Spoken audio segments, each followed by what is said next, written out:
Plus de 300 femmes venues de tous les quartiers de la ville de Ouesso ont submergé la salle de conférence de la préfecture de la Songa pour participer activement à la conférence débat organisée par la directrice départementale de la promotion de la femme de la Songa.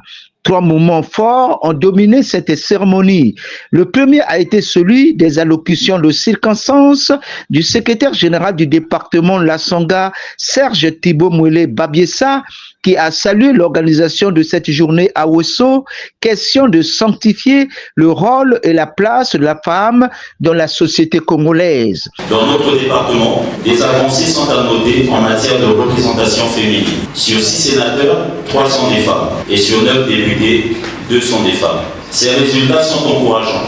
À cet effet, le gouvernement de la République réaffirme son engagement en faveur de la promotion des droits de la femme, de son autonomisation et de son implication accrue dans les instances de décision. Ensemble, poursuivons nos efforts afin de faire de l'égalité entre les hommes et les femmes une réalité concrète au service du développement harmonieux de notre département et de notre pays. La deuxième allocution a été celle de la directrice départementale de la promotion de la femme de la Songa, Yvette Melanda, qui a insisté sur l'importance de cette célébration, un moment ultime de la prise de conscience de la femme, de ses droits et devoirs. Cette date n'est pas une simple célébration festive, elle est avant tout un symbole de lutte, de courage et de sacrifice.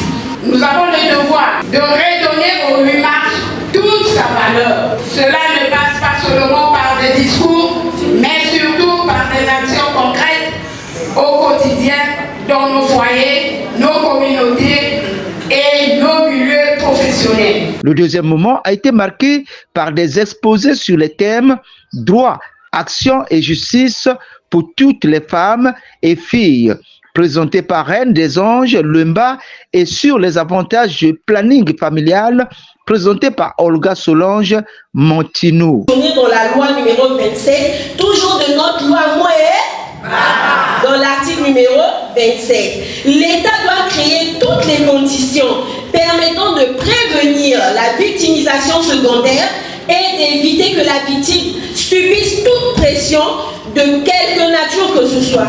À cet effet, la victime a le droit d'être entendue dans un environnement protégé. On va maintenant à l'article 27. Toute femme victime d'actes de violence dans le terme défini dans la loi présente bénéficie de l'accès aux espaces de conseil, aux abris temporaires et aux centres d'assistance clinique, psychologique, sociale et juridique.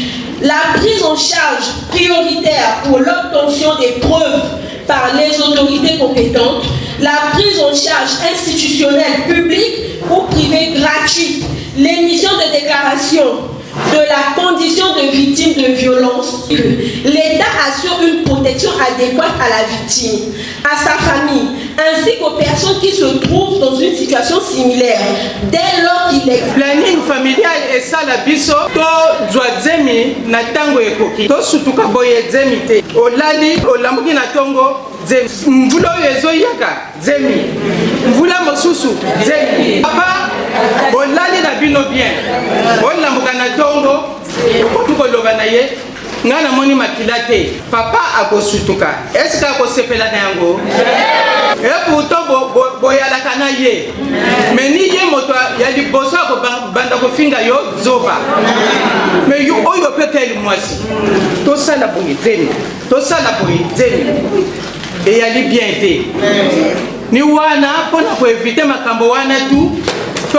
Planning familial. Le troisième moment a été la série de questions-réponses assorties d'un échange interactif sur la nécessité pour les femmes de s'émanciper, soutenues et éclairées par la loi Moïbara, déjà disponible et pratiquée dans les instances judiciaires du pays. Au sortir de cette conférence débat animée par le groupe Chemin d'adoration de l'artiste et musicien Chris Mwanza, les femmes de la Songa, très heureuses, ont pris le ferme engagement de contribuer aux côtés de leurs partenaires hommes pour le développement socio-économique du Congo.